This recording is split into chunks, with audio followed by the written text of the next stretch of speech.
अस्सलामु अलैकुम। उम्मीद है आप खैरियत से होंगे। आज हम आपको बताएंगे कि सरमाया परस्ती, सूदी निज़ाम, दौलत का इर्तिकाज़ जैसे मसाइल से निपटने के लिए इश्तराकियत ने क्या हल तजवीज़ किया है।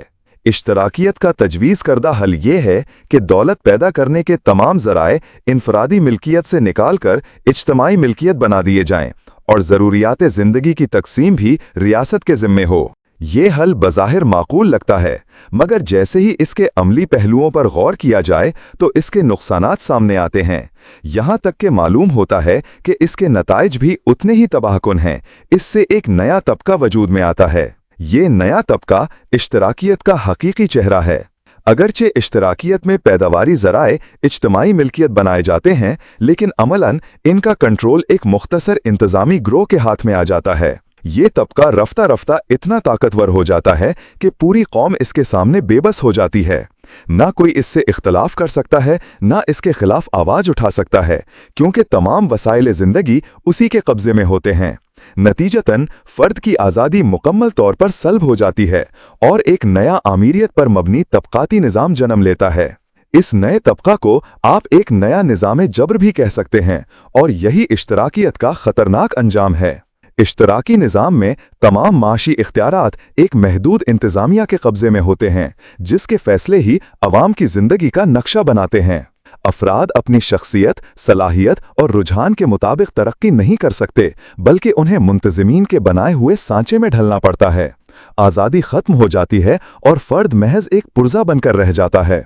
जब इख्तिदार मुतलक चंद अफराद को मिल जाए और उनके अंदर खुदा का खौफ भी ना हो, तो ये निज़ाम अदल के बजाय जबर की शक्ल इख्तियार कर लेता है, और इस निज़ाम जबर से मुआशरे के हर फर्द की शख्सियत का कत्ल होता है, और ये इश्तराकियत का सबसे बड़ा नुकसान है।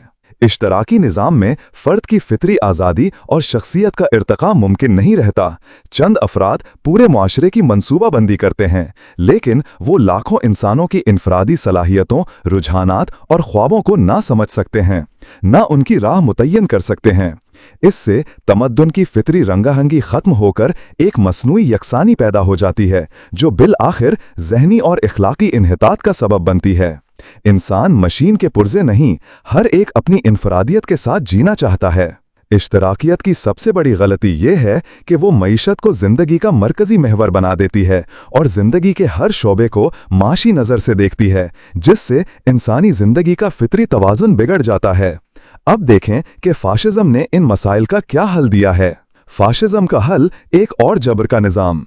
फाशिज्म और नेशनल सोशलिस्ट निज़ाम ने मईशत पर फ़र्द की मिल्कियत बरकरार रखी, मगर इसे रियासत के सख्त कंट्रोल में दे दिया। ये हल भी इश्तराकियत की तरह फ़र्द की आज़ादी और शख्सियत के नशोनुमा को ख़त्म कर देता है। रियासत जो मईशत पर मुकम्मल काबू रखती है, एक जाबिर ताकत बन जाती है और अवाम उसके सामने बेबस गुलाम बन जाते हैं। गोया फ़र्द न इश्तराकियत में आज़ाद रहता है और न फाशिज्म में। दोनों में इंसान रियासती मशीन का एक पुर्जा बनकर रह जाता है।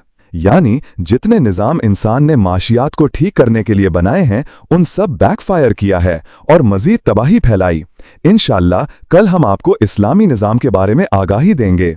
हमारे चैनल को सब्सक्राइब करें ताकि आप तक आसानी से वीडियोस पहुंचती रहें। अल्लाह आपको अपनी हिफ्ज़ व अमान में रखे। अस्सलामु अलैकुम।